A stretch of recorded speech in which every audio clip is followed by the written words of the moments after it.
dengan dasar laporan polisi, korban bisa mengajukan kepada kredit. Sebenarnya kredit laptop dia tidak membayar kredit. Dan kami lakukan penyelidikan, sebenarnya laptop itu bernilai 27 juta, namun dia baru bayar sekitar 5 kali. Jadi dengan dasar laporan bahwa dia dibegal di wilayah Cengkareng, dengan dasar laporan polisi, dia mengajukan keberatan kepada pihak yang memberi kredit. Atas laporan palsu yang dilakukannya, pria ini meminta maaf kepada pihak kepolisian dan segera mencabut laporannya. Selamat malam, saya Andi Chandra. Saya memohon maaf kepada tim kepolisian Republik Indonesia, tim Polsek Cengkareng, dan Polres Jakarta Barat atas laporan palsu saya di Polsek Cengkareng terkait dengan barang saya yang dijamret atau dibegal. Motif saya melakukan itu karena saya ingin klaim asuransi dan menghentikan cicilan. Itu semua disebabkan karena ekonomi. Dan saya memohon maaf atas laporan yang saya buat. Saya bersedia untuk mencabut laporan tersebut dan tidak akan mengulanginya kembali. Meski korban telah meminta maaf, polisi tetap melakukan pendalaman kasus laporan palsu yang dilakukannya. Dari Jakarta, jurnalis Info TV melaporkan. Misteri tewasnya prajurit TNI di kawasan perumahan Pondok Hijau Golf, Kecamatan Kelapa II, Kabupaten Tangerang terungkap. Petugas mengamankan sejumlah orang yang diduga terlibat kurang dari 24 jam dan petugas tengah mendalami motif pembunuhan. Rekaman CCTV merekam detik-detik sesaat seorang pria dikeroyok sejumlah orang di kawasan perumahan Pondok Hijau Golf, Desa Curug Sangereng, Kelapa II, Kabupaten Tangerang. Aksi kekerasan itu berujung pada penusukan yang menyebabkan korban meninggal dunia. Bermodalkan rekaman CCTV dan keterangan saksi, petugas gabungan dari Polres Tangerang Selatan dan Subdit Jatan Ras Polda Metro Jaya mengungkap kasus ini dalam waktu kurang dari 24 jam. 3 orang terduga pelaku ditangkap, sementara 1 orang lainnya menyerahkan diri ke Subdit Jatan Ras Polda Metro Jaya pada Minggu, 26 Juli 2026 malam. Pada Senin 27 Juli 2026 malam, Detasemen Polisi Militer TNI turut mengamankan 3 orang lainnya yang hingga saat ini masih berstatus saksi. Ketiganya kemudian diserahkan ke Polres Tangerang Selatan guna menjalani pemeriksaan lebih lanjut. Dari hasil penyelidikan, polisi mengidentifikasi korban bernama Arif Budi Sampurna, seorang prajurit TNI Angkatan Darat yang bertugas di Yonif TP 804 Cendrawasih, Papua. Hasil otopsi menunjukkan korban mengalami 10 luka tusuk, masing-masing 5 luka pada bagian depan dan 5 luka pada bagian belakang tubuh. Usai proses otopsi selesai, jenazah korban diserahkan kepada pihak keluarga untuk dimakamkan di kampung halamannya. Bahwa benar pada hari Minggu, tanggal 19 Juli 2026, sekira pukul 7 pagi, kami mendapatkan laporan dari masyarakat adanya penemuan jenazah laki-laki yang berada di Jalan Raya Pondok Indah Hijau Golf, depan pertigaan klaster di daerah Curug, Kelapa II, Kabupaten Tangerang. Dari penemuan jenazah tersebut, kami Polres Tangerang Selatan bersama dengan Polsek Kelapa II melakukan olah TKP, mengikut sertakan Inafis, dan dapat ditemukan bahwa ada 1 jenazah pria inisial ABS dengan pekerjaan TNI Angkatan Darat, Satuan Yon TP 804 Cendrawasih, Papua, di mana kita temukan yang bersangkutan almarhum sudah tidak bernyawa dengan ada luka tusukan. Di situ kami membawa jenazah ke RSUD Tangerang. Dari baket tersebut, kami Polres Tangerang Selatan berkoordinasi dengan Denpom 1 Jaya Tangerang dan Korem 052 Wijaya Krama untuk mengidentifikasi jenazah tersebut. Setelah itu kami bersama-sama juga dengan rekan-rekan TNI untuk melakukan penyelidikan. Alhamdulillah pada Minggu malam kita telah menangkap 3 orang pelaku. Di sini yang bersangkutan melakukan pemukulan secara bersama-sama kepada korban. Kami juga di backup oleh Ditreskrim Polda Metro Jaya dan Subdit Jatan Ras Barreskrim Polri. Dari 3 pelaku tersebut, kami mengamankan beberapa baju yang digunakan para pelaku dalam berbuat. Dan tidak lama kemudian, 1 orang pelaku penusukan mengamankan diri, menyerahkan diri ke Subdit Jatanras Polda Metro Jaya, yang selanjutnya dari Polda Metro Jaya dilimpahkan kepada kami. Hingga saat ini terdapat 4 orang tersangka terhadap perbuatan ini. Saat ini juga kami sedang melakukan pemeriksaan mendalam terhadap 3 orang calon tersangka terduga pelaku, yang dimana tadi malam diamankan oleh rekan-rekan dari Denpom Jaya 1 Tangerang. Dari 3 orang tersebut kita masih lakukan pendalaman dan kita segera lakukan gelar perkara untuk menentukan status yang bersangkutan. Pak, izin Pak, untuk luka korban itu gimana aja Pak? Baik, dari hasil pemeriksaan luka korban ada di depan 5 tusukan dan di belakang 5 tusukan. Bapak, kan ada 4 tersangka ya. 4 ini nih mereka saling kenal dengan korban, dan apakah mereka juga warga sipil atau enggak? Baik, kalau dari 4 tersangka merupakan warga sipil, di mana bertemu di satu tempat sate taichan di daerah Kelapa II. Berarti saling kenal nih Pak ya? Sama Tidak korban? saling kenal. Tidak saling kenal. Ya.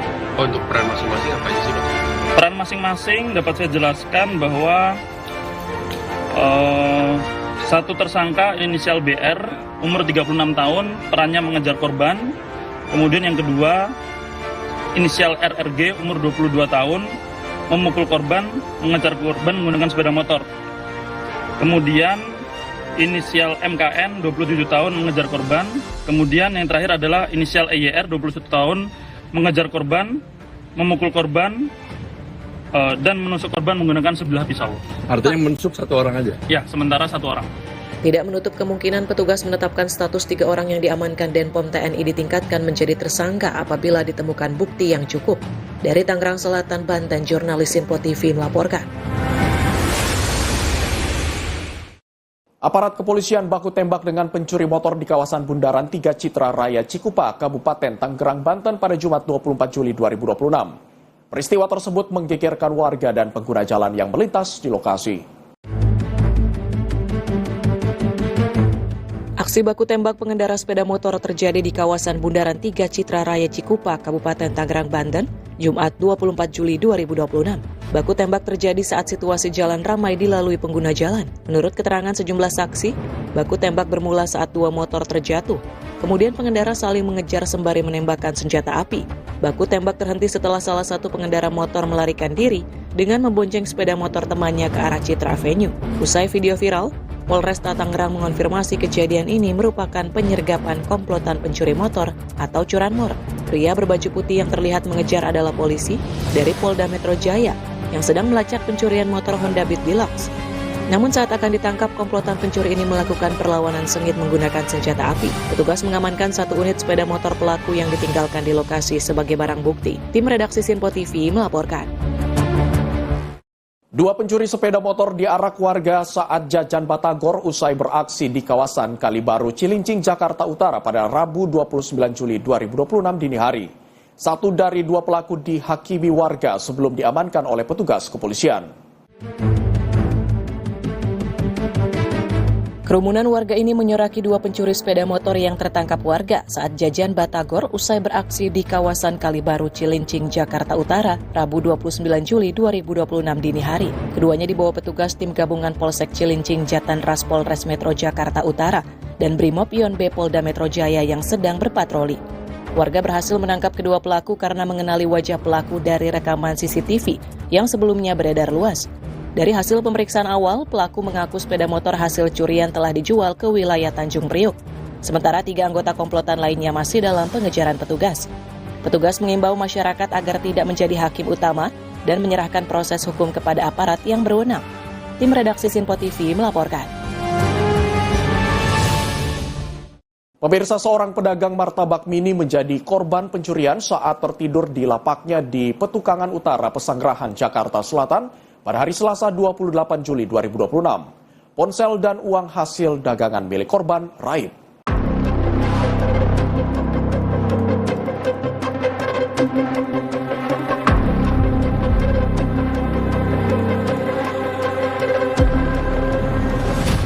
Rekaman CCTV merekam aksi 2 orang pencuri yang mendatangi lapak martabak mini saat korban tengah tertidur di Jalan AMDX Petukangan Utara, Pesanggerahan, Jakarta Selatan pada Selasa 28 Juli 2026. Kedua pelaku diduga mengambil 1 unit telepon genggam serta uang hasil dagangan yang berada di lokasi usaha korban.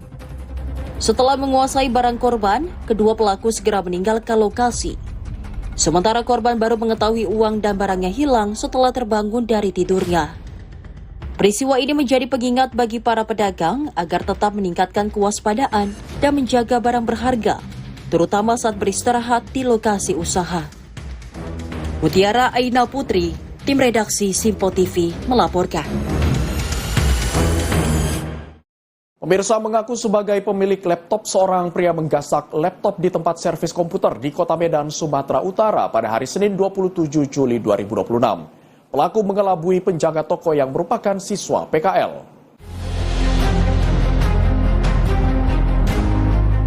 Rekaman CCTV ini menjadi bukti pencurian laptop di toko servis komputer di Jalan Pahlawan, Kota Medan, Sumatera Utara pada Senin 27 Juli 2026. Mengaku sebagai pemilik laptop, pria ini meminta siswa PKL yang menjaga toko memberikan laptop yang selesai diservis kepadanya. Pelaku berdalih tidak membawa bukti tanda terima servis dan segera melarikan diri setelah laptop diberikan korban. Menyadari telah menjadi korban tipu daya, pihak toko segera melaporkan peristiwa ini ke Polsek Medan Timur untuk proses penyelidikan lebih lanjut. Mutiara Aina Putri, tim redaksi Simpo TV melaporkan. Pemirsa, menyerahkan barang servisan merupakan tanggung jawab pemilik toko servis. Namun kelalaian dan kurangnya kewaspadaan saat menyerahkan bisa menimbulkan kerugian. Berikut beberapa tips aman yang dapat dilakukan saat menyerahkan barang servisan agar tidak menimbulkan kerugian. Pertama, pastikan identitas pengambil sesuai dengan data servis. Kedua, minta bukti tanda terima atau bukti kepemilikan sebelum menyerahkan barang.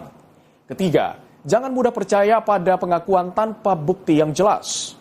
Keempat, jika ragu, hubungi pemilik yang terdaftar untuk melakukan konfirmasi. Kelima, tolak penyerahan barang apabila identitas atau bukti kepemilikan tidak dapat diverifikasi.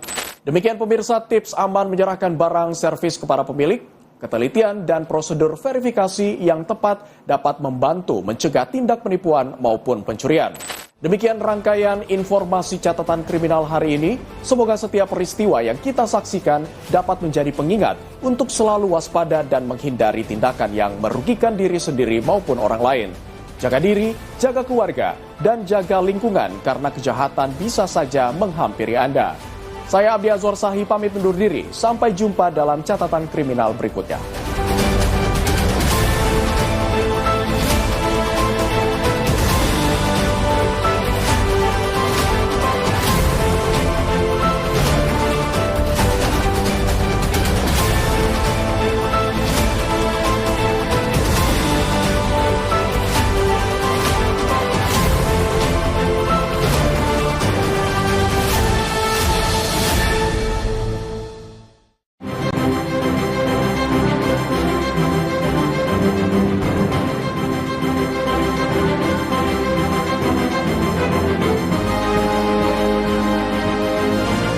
Simpo TV, Matahari Indonesia.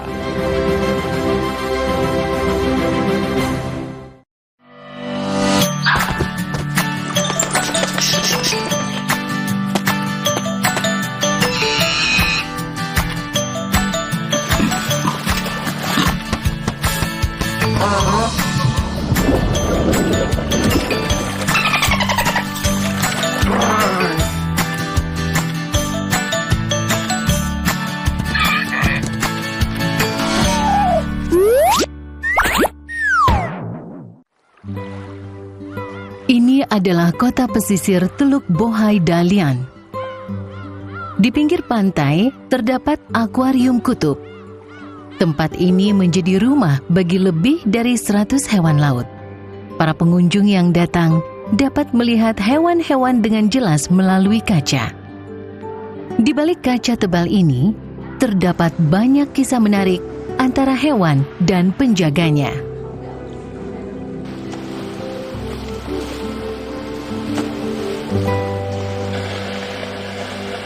20 penguin lucu ini adalah sekelompok spesies penguin gento.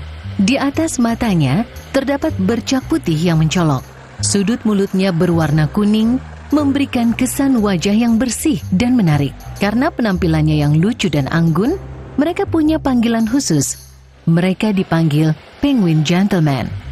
Di mata manusia, penampilan mereka seperti gentleman, tetapi sebenarnya ini adalah warna kamuflase mereka di alam liar. Saat mereka berenang di air, punggung mereka yang berwarna hitam menghadap ke langit. Mereka juga punya musuh di alam liar.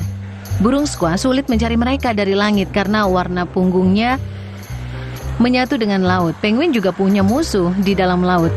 Saat musuh melihat ke atas dari bawah laut, perut penguin yang berwarna putih ini menyatu dengan permukaan laut, menjadi perlindungan alami. Liu Chang adalah petugas yang merawat mereka. Setelah lebih dari 3 tahun hidup bersama mereka setiap hari, dia sangat memahami kebiasaan para penguin kecil ini. Selain warna kamuflasenya, kecepatan berenang juga salah satu kunci dalam bertahan hidup di alam liar. Penguin Gento lebih menikmati hidupnya di air daripada daratan. Mereka menghabiskan 75% waktunya di air. Penguin Gento adalah juara renang di keluarga penguin, dengan kecepatan mencapai 36 km per jam di bawah air. Saat mereka di daratan, mereka menghabiskan sebagian besar waktu mereka dengan berdiri tenang seperti ini. Di balik ketenangan dan kekompakan ini, ada persaingan yang tersembunyi. Di sini, mereka punya wilayah masing-masing yang bersifat tetap. Jika ada penguin lain yang memasuki wilayahnya, bisa memicu perkelahian. Tetapi ada satu penguin yang memiliki kebebasan untuk keluar masuk wilayah penguin lain. Dia adalah Migua. Migua sangat cerdas dan berani. Tiap kali ada mainan atau barang baru di kandang, Migua pasti yang akan pertama mencobanya. Jika memang barang itu tidak berbahaya, maka penguin lain baru mendekati dan mencoba. Migua adalah pemimpin di sini. Dalam menguasai dunia penguin ini, dia mengandalkan keahlian uniknya.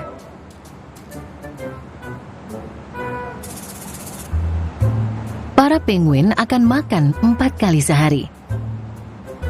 Sebelum waktu makan, Liu Chang membersihkan area penguin. Sebuah selang panjang menjulur dari balik pintu. Makanan mereka ada di ember di luar celah pintu. Pada saat ini, Migua mengamati posisi Liu Chang. Dia memulai aksinya.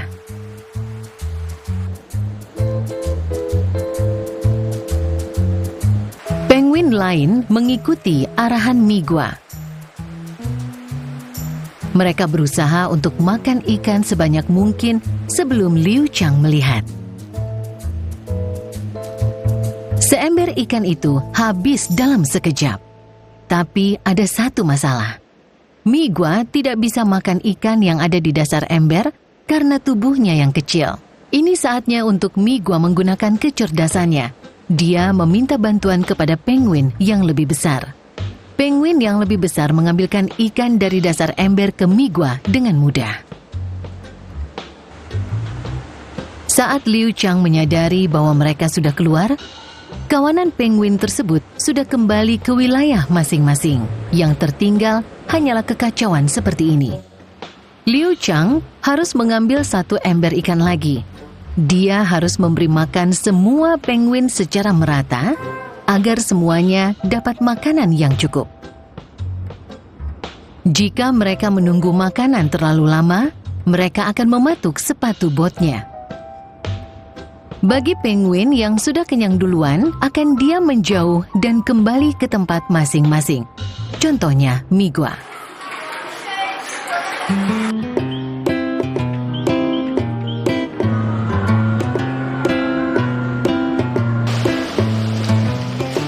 Sama seperti penguin Gento yang hanya bisa ditemukan di belahan selatan, anjing laut berjanggut hanya bisa ditemukan di belahan utara. Dua spesies yang tinggal jauh kini menjadi tetangga. Hewan ini dinamakan anjing laut berjanggut karena mereka punya kumis di atas mulutnya.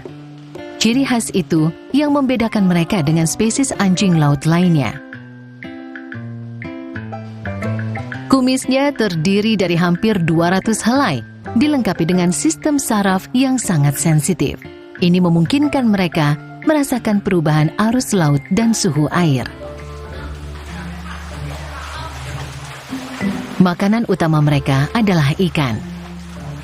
Mereka tidak perlu memburu ikan di tempat ini. Penjaga mereka, Sang Yuan, mengantarkan makanan mereka setiap hari. Ada 18 ekor anjing laut berjanggut di sini. Untuk memudahkan identifikasi, masing-masing memiliki nomor yang tertulis di punggung mereka. Nomor mereka adalah nama mereka. Mereka hidup secara berkelompok. Mereka suka sekali hidup berdampingan. Musuh mereka adalah beruang kutub. Sifat mereka cukup pemalu. Beberapa dari mereka terlihat jelas takut dan tidak mau mendekati manusia. Kumis panjang bukan berarti usia mereka tua. Si 12 ini anjing laut yang paling muda dan paling pemalu. Dia bahkan menjaga jarak dengan sesamanya. Sang Yuan memberikan perhatian lebih untuk 12. 12.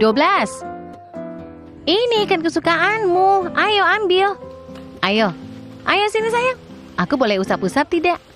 Boleh kan?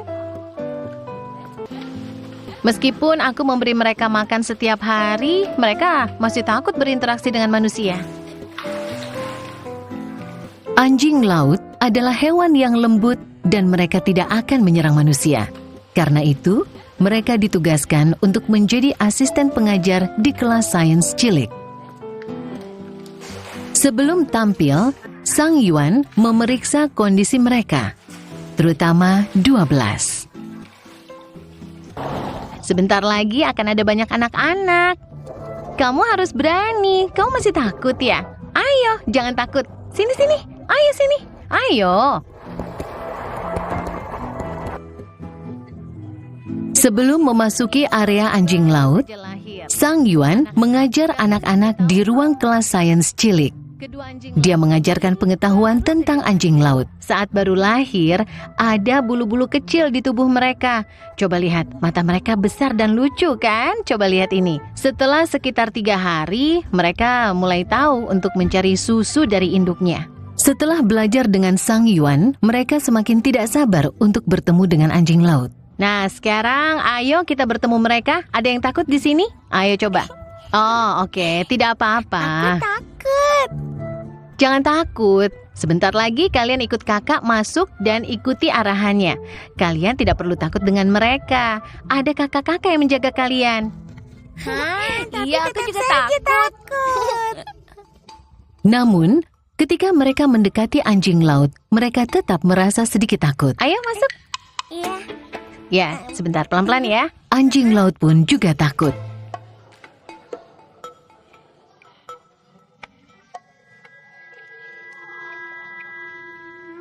Anak-anak, inilah anjing laut berjanggut. Sebentar lagi kalian akan memegang mereka. Mereka lucu kan? Iya. Ayo sapa mereka. Halo. Anak-anak, ayo kita masuk sini. Kalian akan membawa ember kecil ini. Ada ikan di dalam ember ini. Lalu kalian boleh menyuapi mereka. Ada yang tahu ini ikan apa? Ayo tebak. Ikan kapelin. Benar. Gunakan penjepit ini ya. Ya, bagus. Ayo coba. Dengan motivasi Sang Yuan, anak-anak menjadi lebih berani.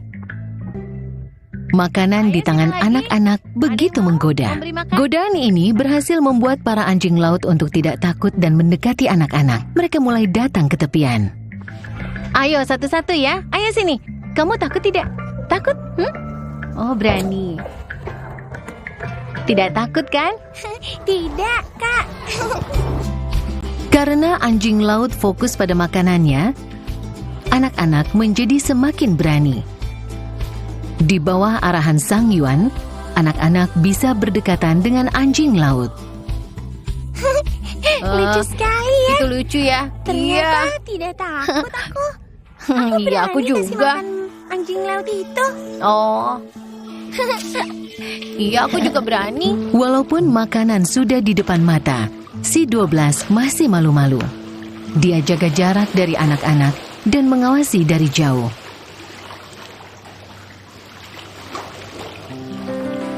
Setelah selesai bekerja, Sang Yuan mendatangi mereka untuk pamit. Si 12 yang pemalu masih bersembunyi di tempatnya. Di alam liar, kemungkinan dia akan menghadapi tekanan untuk bertahan hidup. Tetapi di sini, dia mendapatkan perhatian dari Sang Yuan. Dia akan tumbuh perlahan dalam kelompok ini dengan rasa aman.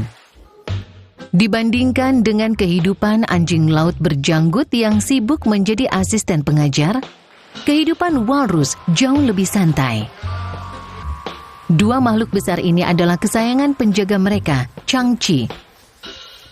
Selama 7 tahun terakhir, walrus-walrus ini selalu hidup bersama Changchi. Walrus hidup di Kutub Utara, di mana lingkungan yang murni memungkinkan mereka mendapatkan makanan berkualitas tinggi. Oleh karena itu, demi menjaga kedua walrus ini, tempat ini memastikan makanan mereka tetap segar. Saya harus benar-benar teliti dalam mengamati ikan-ikan mereka.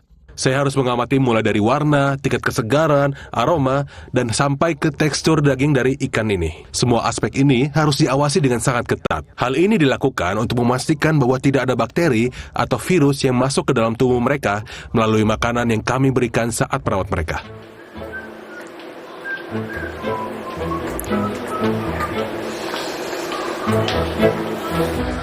Walrus memiliki mata yang kecil dan penglihatan yang kurang baik, tapi pendengaran dan penciumannya sangat tajam. Iya, aku datang. Tunggu aku, hei.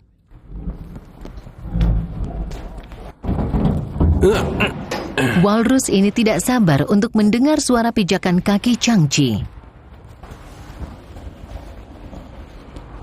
Ayo, keluar. Ayo, cepat. Ayo, cepat.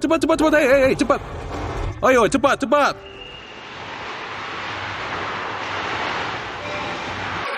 Nafsu makan walrus sangat besar. Mereka makan 4 kali sehari. Mereka berdua bisa makan ikan sekitar 30 kg per hari. Dengan porsi makan sebanyak itu, pemantauan berat badan secara rutin itu sangat penting. Jika terlalu gemuk, akan menimbulkan banyak masalah kesehatan. Setiap kali ditimbang, walrus selalu terlihat sangat bersemangat. Bisa keluar dari kandang dan berjalan-jalan di lorong adalah pengalaman yang menyenangkan bagi mereka. Ayo, cepat, ayo. Hei, ayolah. Tidak seperti gajah yang berjalan dengan 4 kakinya, walrus harus menggunakan sirip depan dan belakang untuk menggerakkan tubuhnya yang besar. Ayo, cepat. Kalau tidak, aku tidak akan memberimu makan. Ayo. Ini, makan. Anak baik. Mereka sudah terbiasa dengan proses ini, termasuk menaiki timbangan. Changchi mendapati walrus ini naik berat badan cukup banyak dan harus menurunkan berat badannya. Jangan naik berat badan lagi ya, kamu harus diet. Ayo, kalau kamu tidak diet, nanti kamu tidak bisa mencari pasangan. Hah? Bagaimana aku bisa mencarikanmu pasangan nanti? Di dunia hanya ada 30.000 hingga 50.000 walrus loh. Haruskah aku pergi ke Kutub Utara untuk mencarikanmu pasangan nanti? Hah? Jangan makan terus ya. Hah? Tahun baru nanti makan lebih sedikit ya, jangan makan kebanyakan. Apakah aku bisa mencarikanmu pasangan di tahun baru? Kamu ingin memburu babi dan makan dagingnya kan? Bukan begitu? Coba lihat berapa timbanganmu itu. Membawa walrus keluar itu mudah, tetapi membawa mereka kembali itu sulit. Ayo cepat jalan. Walaupun kamu gemuk tetap harus jalan ya. Ayo bangun. Kalau kamu tidak jalan aku pergi duluan ya. Dadah. Walrus lebih suka jalan-jalan daripada berdiam di kandangnya. Dia berumur 7 tahun dan mulai memasuki fase dewasa seksual. Melihat kondisinya sekarang, Changchi harus bekerja keras mencarikannya pasangan.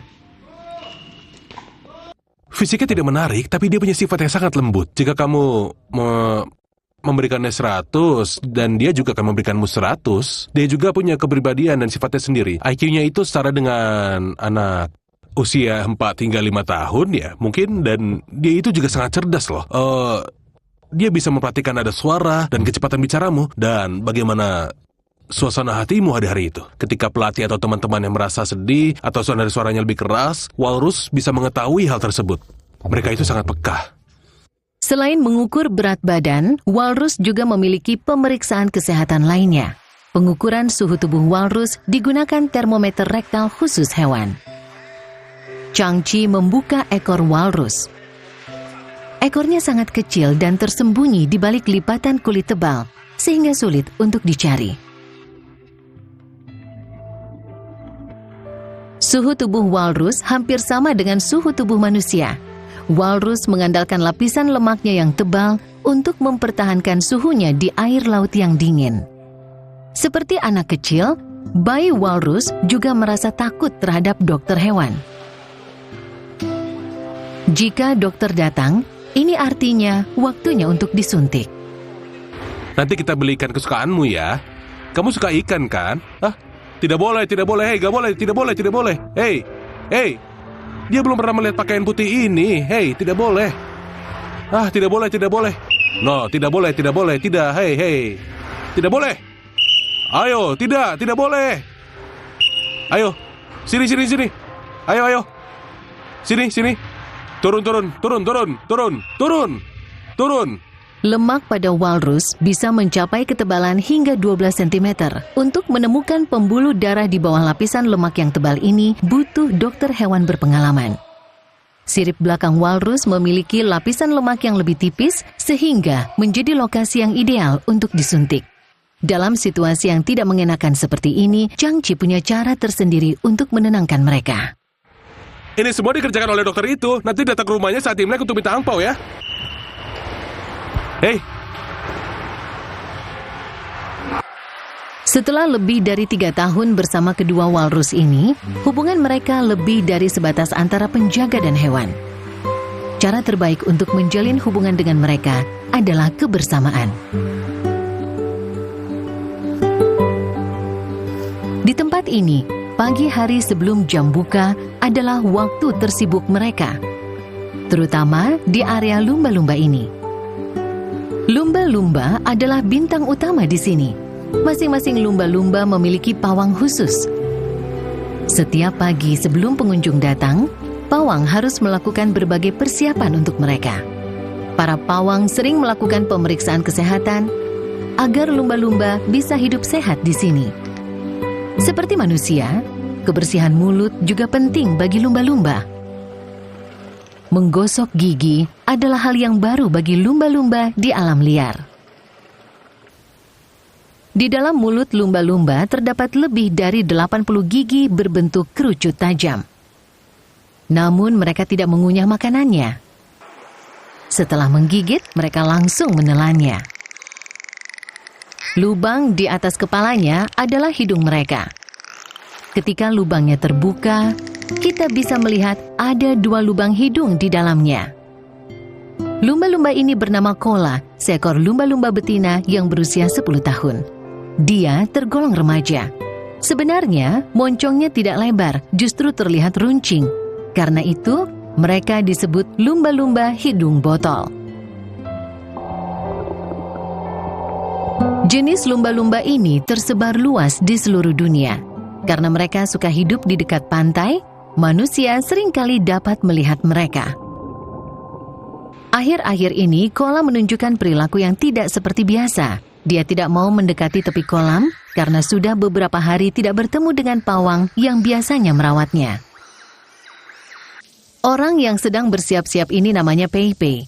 Dia adalah orang yang dicari Kola.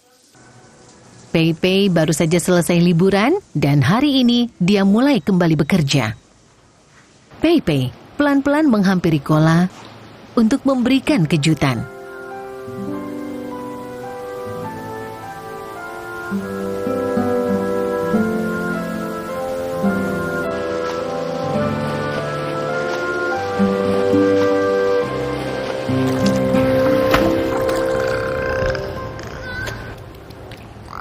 Setelah sesi latihan selesai, sisa waktu mereka habiskan bersama. Pei Pei sering berinteraksi dengan Kola. Jika Kola merasa senang, dia akan bernyanyi. Suara bernada tinggi yang mirip dengan fluid ini adalah suara khas lumba-lumba. Bagi penyanyi profesional, mempelajari teknik vokal dengan nada tinggi seperti ini membutuhkan latihan bertahun-tahun. Tetapi lumba-lumba dapat melakukannya dengan mudah. Hal ini dimungkinkan berkat sistem vokalisasi mereka yang sangat kompleks. Lumba-lumba berbeda dengan hewan mamalia lainnya. Lumba-lumba tidak memiliki pita suara, namun suara yang mereka hasilkan memiliki rentang nada yang sangat luas. Sistem canggih ini menjadi salah satu topik penelitian yang terus dikaji oleh para ilmuwan. 3 tahun yang lalu, Pei bergabung ke tempat ini dan tugas pertamanya adalah merawat Kola. Setelah bertahun-tahun bersama, hubungan mereka menjadi sangat dekat. Kini Kola bergantung sepenuhnya pada Pei. Dia ini sudah seperti keluarga saya sendiri ya. Jika saya tidak bertemu dengannya dalam beberapa hari saja, saya bisa merindukan dia. Lumba-lumba hidung botol tersebar luas di berbagai belahan dunia. Mereka memiliki kemampuan adaptasi yang luar biasa terhadap suhu air. Saat ini, suhu kolam berada di sekitar 18 derajat Celcius. Suhu ini sangat nyaman bagi lumba-lumba, tetapi terasa cukup dingin bagi manusia. Pei yang terlalu lama berada di air dingin mulai mengalami kram pada kakinya. Kola sadar akan hal ini dan segera merespons dengan cepat. Dia membantu mendorong Pei ke tepi kolam hingga aman di daratan.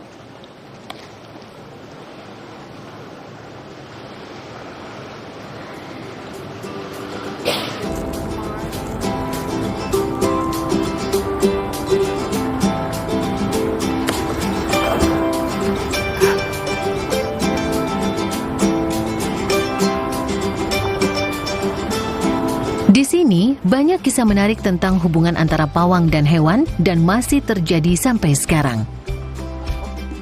Kepercayaan dan kebersamaan menjadi ikatan emosional paling penting di antara mereka. Hewan itu sangat sederhana, polos dan juga lucu sebenarnya. Hewan-hewan ini membuat saya menjadi seperti anak kecil. Cinta mereka kepadaku begitu terasa sangat tulus. Saya sangat menikmati beberapa momen bersama mereka. Waktu dan energi yang saya curahkan untuk merawat mereka terasa sangat berharga. Setiap kali saya merasa sangat puas dengan hasilnya.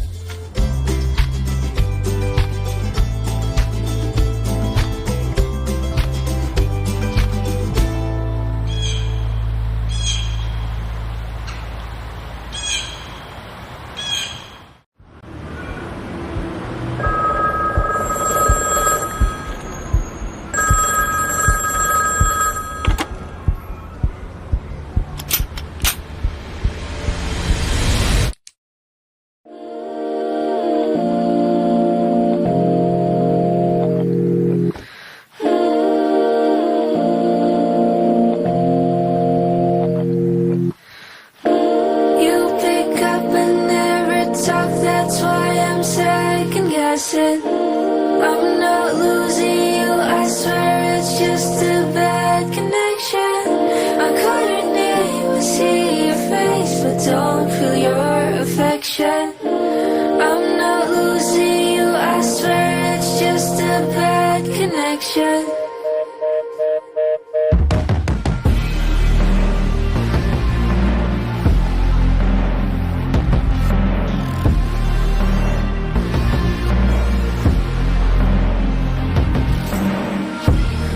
Talk till the early morning. We used to make eyes from across the room. Now you leave me on red just to play with my head, hanging on the last few words we said. Before we knew we had so much to lose. Am I in too deep? Am I in too deep? Running towards you when you're running from me. Yeah, I'm in too deep. Yeah, I'm in too deep. Running towards you when you're running from me. Yeah. You pick up and never talk. That's why I'm second guessing. I'm not losing you. I swear it's just a bad connection. I call your name, I see your face, but don't feel your affection. I'm not losing you. I swear it's just a bad connection. You want me back when I let you go. You hurt me bad, I can hurt you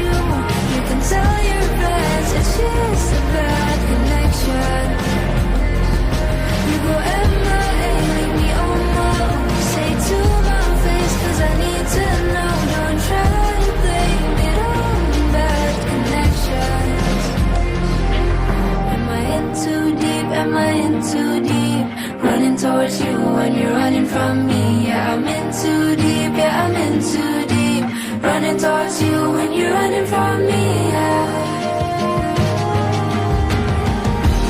You pick up and never talk, that's why I'm second guessing. I'm not losing you, I swear it's just a bad connection. I'm calling in to see your face and don't feel your affection. I'm not losing you, I swear it's just a bad connection.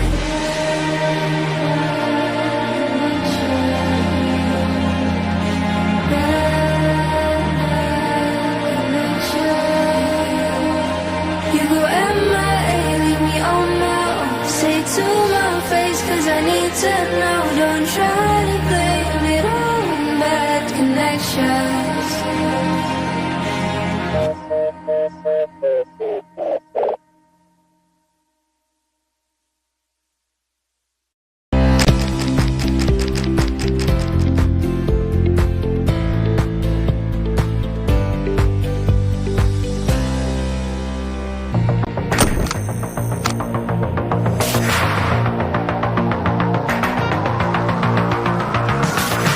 Setiap hari, beragam peristiwa tersaji tak pernah lepas dari sorotan kami. Kami hadirkan isu-isu terpilih yang paling aktual, penting, dan menjadi perhatian publik.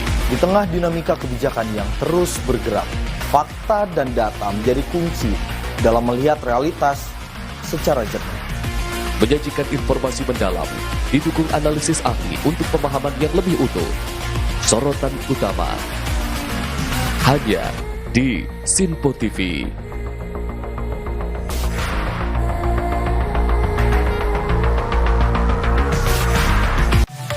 Loove, liputan update viral. Beragam liputan paling update dan paling viral seputar artis ternama tanah air. Dikemas secara lugas dan berkelas. Jangan ketinggalan jadi yang terdepan. Saksikan Loove, liputan update viral. Hanya di Sinpo TV.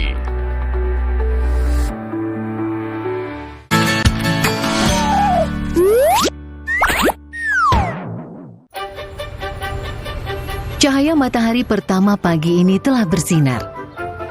Kebun binatang Guangzhou kembali menyambut hari yang baru. Hari ini ada kabar gembira.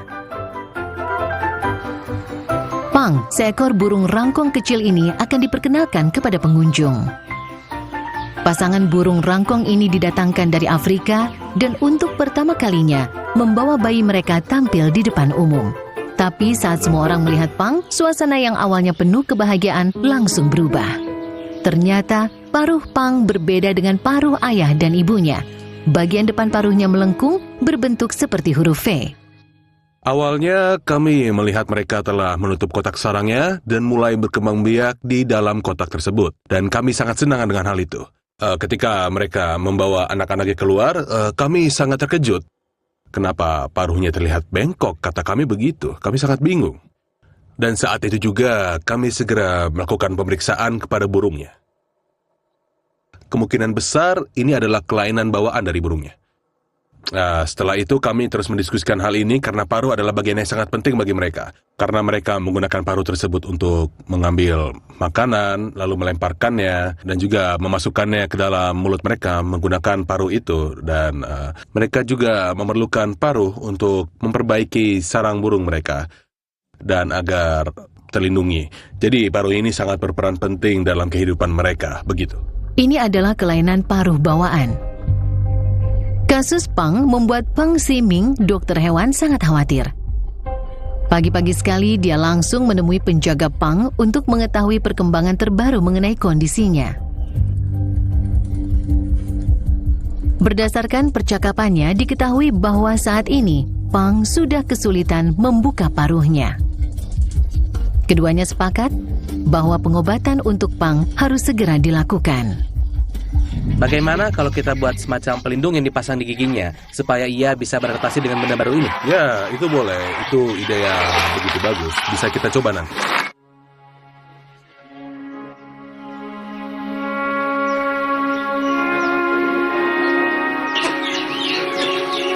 Pang tidak bisa makan seperti burung pada umumnya. Dia bergantung pada pemberian makan dari ibunya untuk menjaga pertumbuhannya.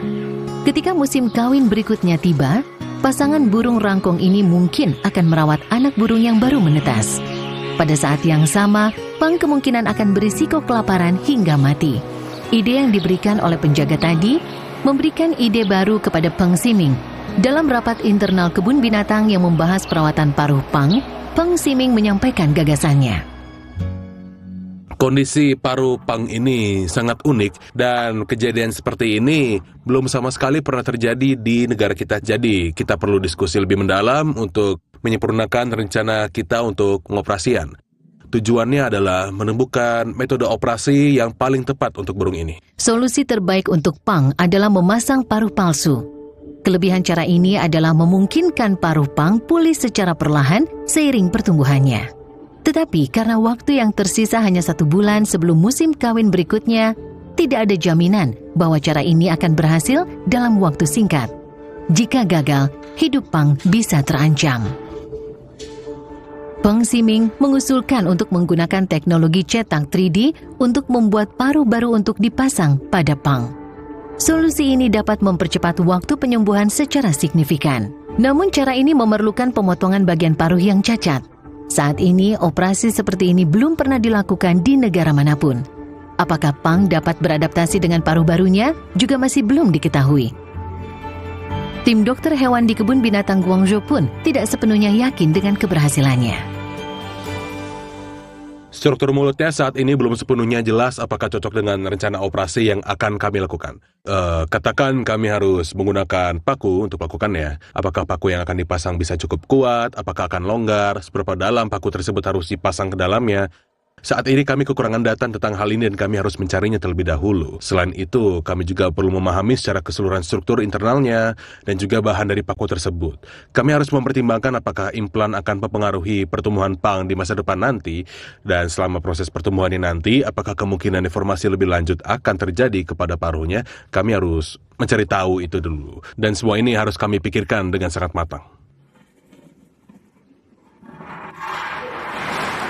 Pengumpulan data untuk pembuatan model 3D bukanlah tugas yang mudah.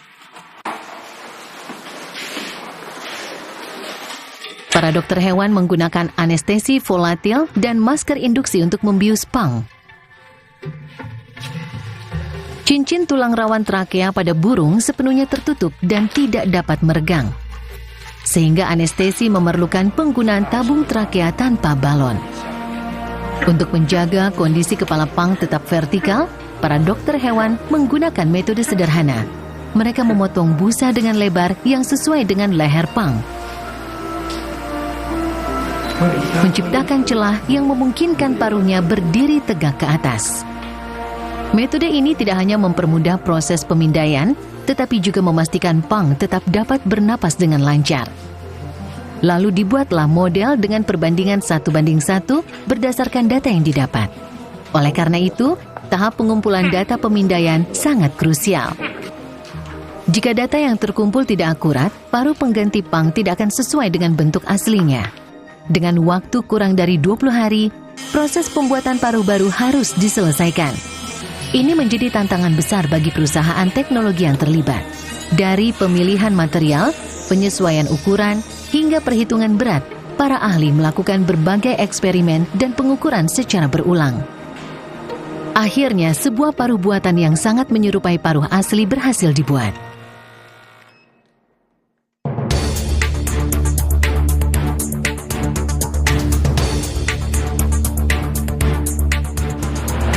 Begitu menerima paruh baru, Peng Siming segera mulai mempelajari prosedur operasi. Di ruang operasi ini, Peng dan rekan-rekannya telah menyelamatkan banyak hewan. Namun, operasi seperti ini adalah yang pertama baginya. Operasi terbagi menjadi 2 tahap utama, memotong paruh lama dan memasang paruh baru. Tubuh Pang hanya mampu menahan anestesi selama 1 jam, sehingga operasi harus selesai dalam waktu tersebut. Waktu sangat terbatas. Begitu anestesi mulai bekerja, para dokter langsung memulai proses pemotongan. Sebelum operasi, Peng Siming dan timnya telah melakukan banyak simulasi menggunakan model. Pang akan segera terbiasa dengan paruh barunya.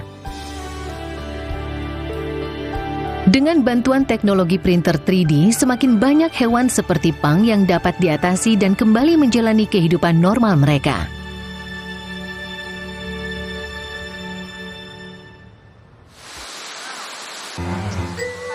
Pada saat keluarga Pang akhirnya kembali bersatu, tetangga mereka Yang tampaknya agak murung. Tidak hanya menunjukkan temperamennya, dia juga menunjukkan gerakan yang kurang ramah kepada para pengunjung. Bahkan kamera kami pun tidak luput dari tindakan tersebut. Hal ini disebabkan karena Yang sudah lama tidak bertemu dengan istrinya, Sui Sui. Beberapa bulan yang lalu, setelah Sui Sui melahirkan bayi mereka, Lele, Yang belum pernah melihatnya lagi. Ini terjadi karena para penjaga kebun binatang khawatir Yang mungkin secara tidak sengaja melukai bayi mereka sehingga mereka dipisahkan. Saat suasana hatinya sedang tidak baik, dia bisa marah meledak-ledak. Dia sangat mudah marah. Dia bisa melempar benda, memukul, atau merusak barang-barang. Yang jelas kami takut Yang bisa merasa terganggu oleh kehadiran Lele dan mungkin melemparnya dengan satu tangan yang merupakan hal yang paling kami khawatirkan dan juga kami takuti. Itu saja alasannya. Yang tentu tidak memahami kekhawatiran para penjaga.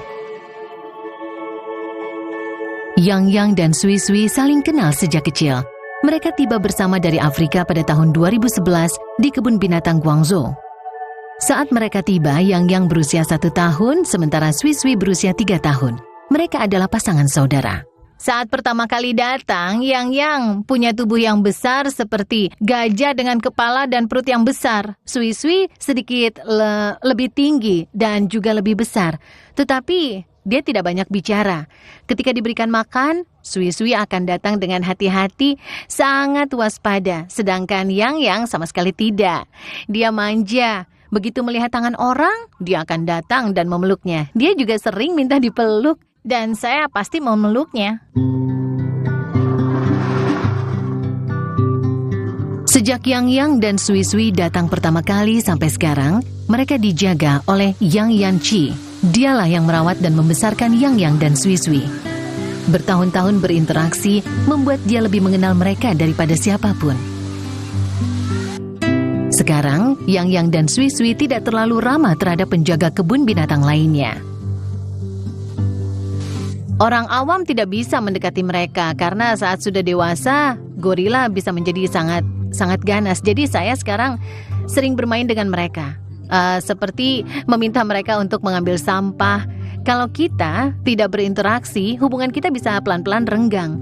Dan sekarang mereka cenderung menolak orang baru. Saya khawatir kalau terjadi situasi tidak terduga akan sangat sulit untuk ditangani. Oleh karena itu saya mencoba berbicara dan bermain dengan mereka. Hidup berdampingan dengan Yang dan Sui Sui membuat Yang Yanchi belajar banyak tentang cara berkomunikasi dengan gorila. Yang Yanchi pun menjadi teman yang paling dipercaya oleh mereka. Saat gorila mempercayai kamu, mereka akan menunjukkan masalah kesehatan mereka padamu. Misalnya, jika gigi mereka lepas, mereka akan menunjukkan itu padamu. Khususnya Yang, dia akan meminta bantuanmu untuk mencabut gigi. Jika dia terluka, dia juga akan minta kamu melihat dan semprotkan obat pada lukanya. Jika masalah dengan hewan lain, mereka juga akan mengeluh padamu. Loove, liputan update viral. Beragam liputan paling update dan paling viral seputar artis ternama tanah air, dikemas secara lugas dan berkelas. Jangan ketinggalan jadi yang terdepan. Saksikan Loove, liputan update viral hanya di Sinpo TV.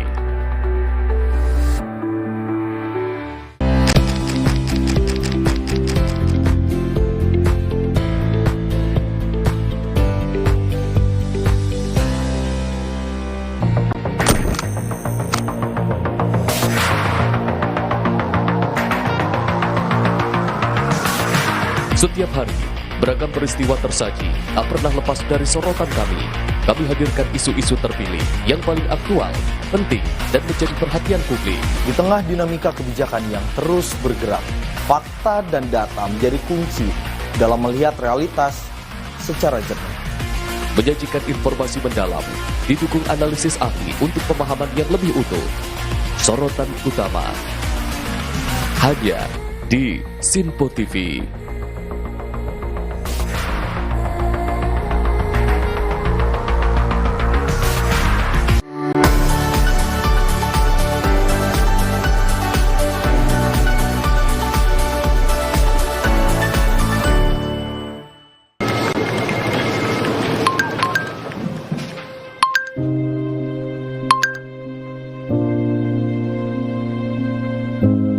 Sholat. Oh iya bang, nitip aja bang.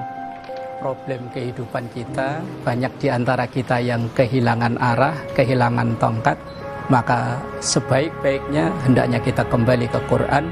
Balillahu maulakum wa huwa khairun nasirin. Allah lah sebaik-baik yang memberikan pertolongan, dan yakin Allah memberikan pertolongan.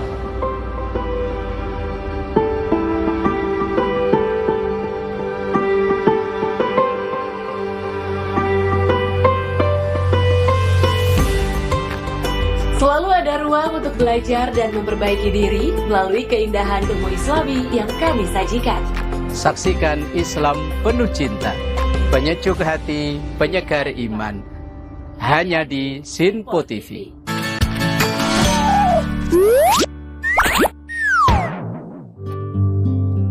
Ketika Sui Sui melahirkan, Yang Yanci merasa sangat bahagia.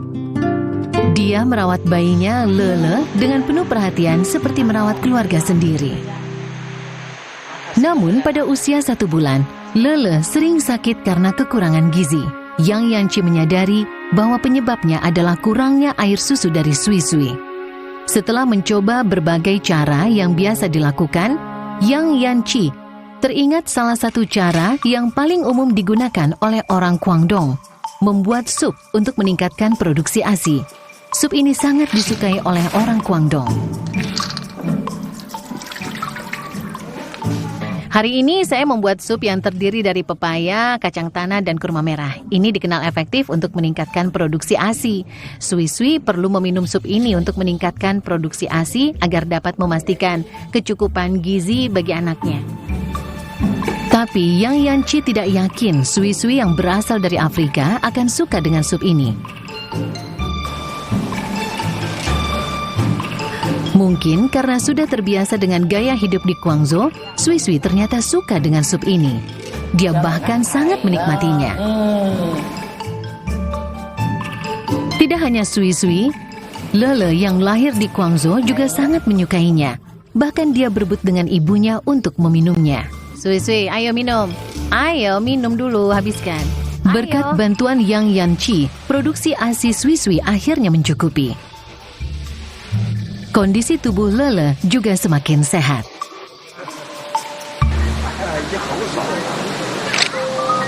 Kini, Sui Sui telah menjadi ibu yang baik. Dan tubuh Lele semakin kuat. Sekarang pihak pengelola kebun binatang mulai mempertimbangkan untuk menyatukan kembali keluarga ini. Hari ini kita satukan mereka dalam satu kandang. Jika terjadi keributan, kita harus siap dengan pintu pembatas di tengah kandang untuk menutupnya agar mereka tidak keluar dan ribut. Para dokter hewan pun sudah menyiapkan peralatan medis, seperti senapan bius. Apabila mereka tidak bertengkar dan tidak ada keributan, itu adalah hal yang sangat bagus untuk kami dan mereka. Tidak ada yang bisa memastikan reaksi apa yang akan ditunjukkan oleh Yang saat melihat bayinya. Di alam liar, gorila jantan seringkali melenyapkan bayi gorila. Oleh karena itu, para pengelola telah mempersiapkan semuanya dengan baik. Untuk memastikan Yang tidak melukai Lele, mereka membuat ruang semi terisolasi untuk Yang. Ini memungkinkan mereka bertemu tanpa kontak fisik secara langsung. Dengan cara ini, pihak pengelola dapat mengamati reaksi Yang sebelum memutuskan apakah mereka bisa diletakkan dalam satu kandang. Ayo sini. Namun setelah mereka berada dalam satu kandang, Yang tampak bingung. Mau lihat kan? Akhirnya Yang Yanci memberi arahan kepada